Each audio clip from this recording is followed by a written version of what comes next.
August 16th. Do you hear this sweet song? It's the sound of Friday. No better day to grab a coffee and let's get smarter together. Do you sleepwalk? I do not anymore.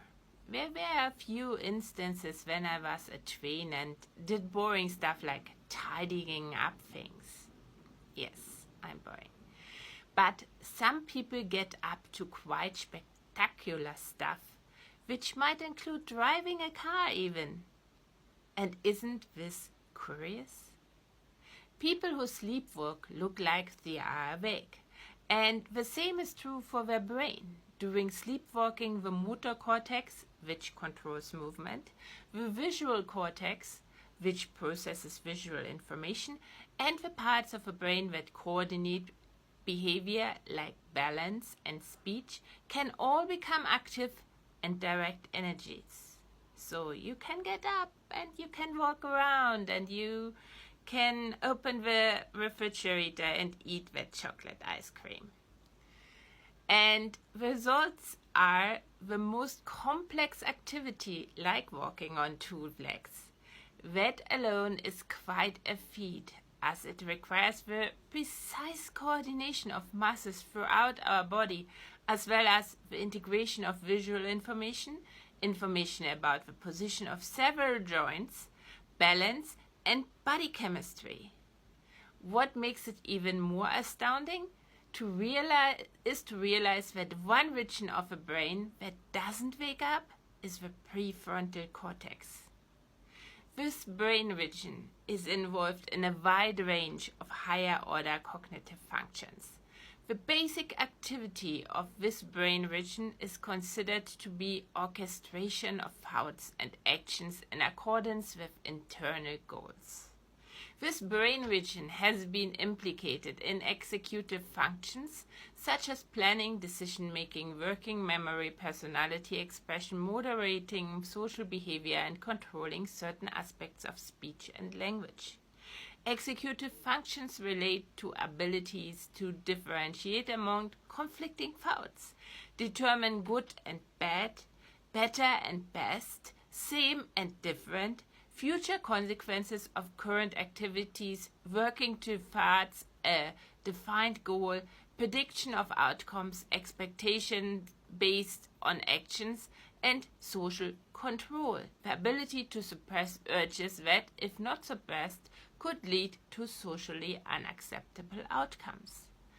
And this part is just not active, proving that the other areas of the brain can mostly work independently of it.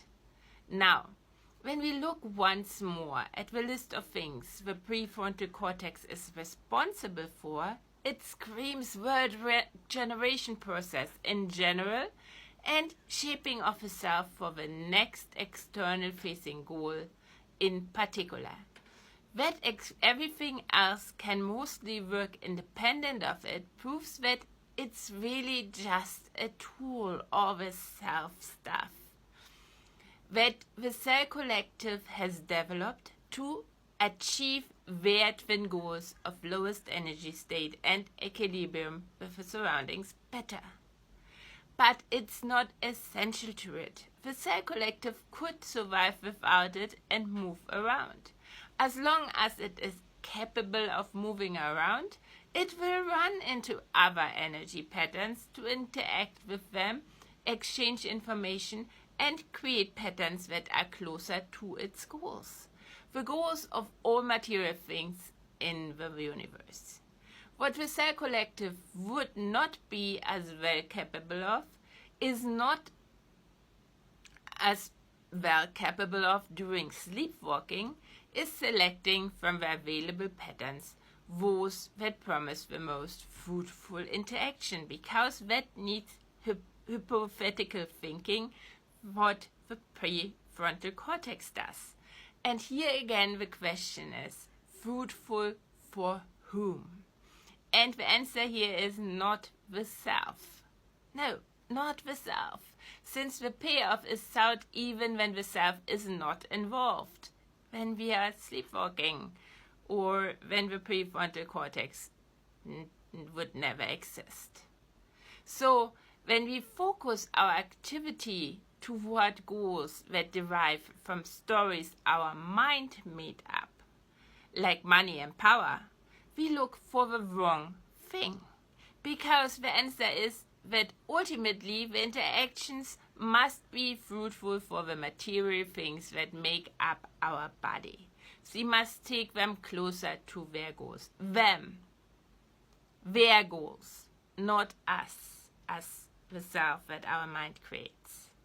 And that's all about energies and exploring to engage and mingle in the real world.